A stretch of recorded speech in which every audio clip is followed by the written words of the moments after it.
Ferrari's president just sent a brutal message to the world and Lewis Hamilton's name was nowhere in it.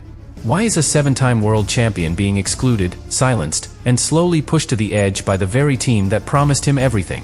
In the next few minutes, we're revealing the internal strategy shift, the truth behind Hamilton's Brazil failure, and how Ferrari's top leadership just made it crystal clear who they're really backing. Because when a legend gets erased from the future of Ferrari, that's not just a snub. It should have been a turning point the moment Ferrari officially began building around a 7-time world champion. But instead, the message from Maranello delivered a very different kind of signal. Days after Brazil, Ferrari's president stood on a stage and spoke about the future of the team. And in 5 carefully scripted minutes, he never said Lewis Hamilton's name once. For a man brought in to lead a revolution, that silence was deafening. The statement came not from the garage or the pit wall, but from the highest level of Ferrari's corporate power. John Elkann, the man who signed off on Hamilton's arrival, addressed the media about Ferrari's long-term driver vision.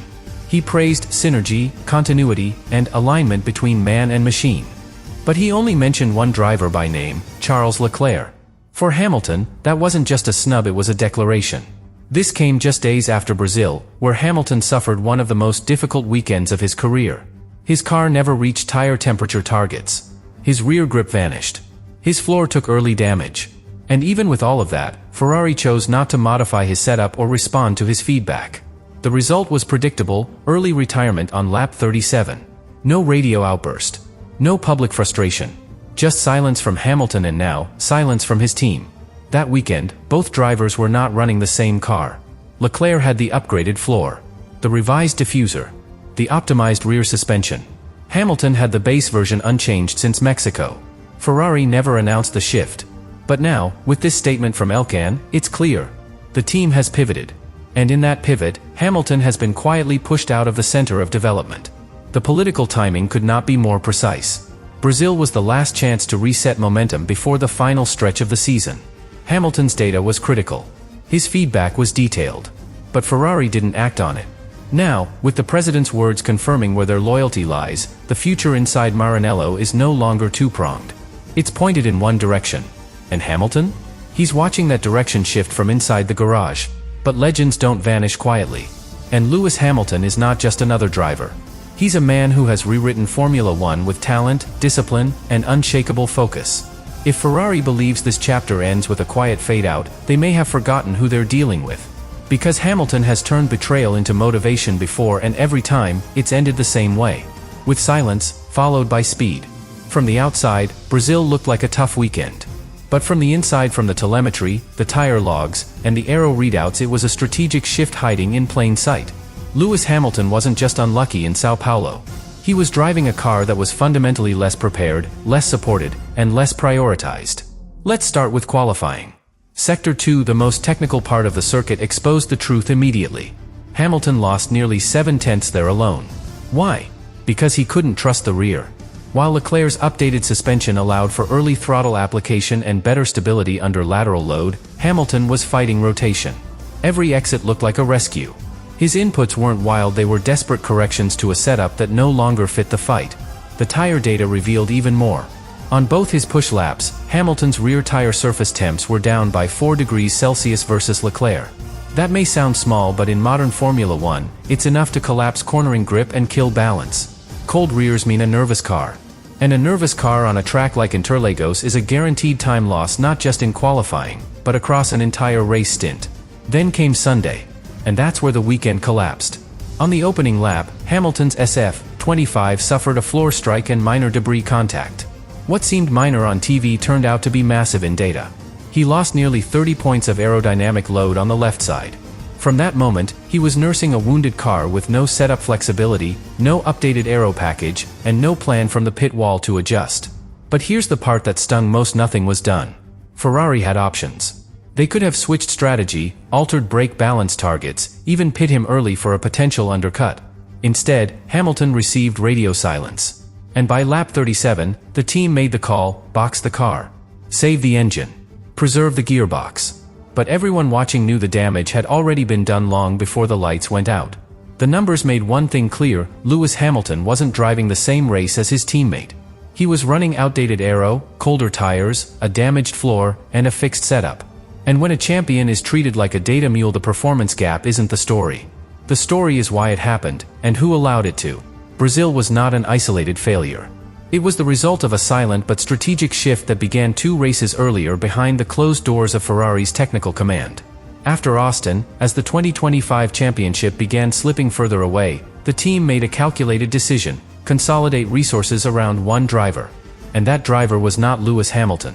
It happened quietly, inside an internal strategy review labeled Project Integration Phase 2. Ferrari's engineers were ordered to focus all remaining development on a single feedback stream: Charles Leclerc's. The reasoning? Optimize correlation between the 2025 package and the initial test data for the 2026 prototype.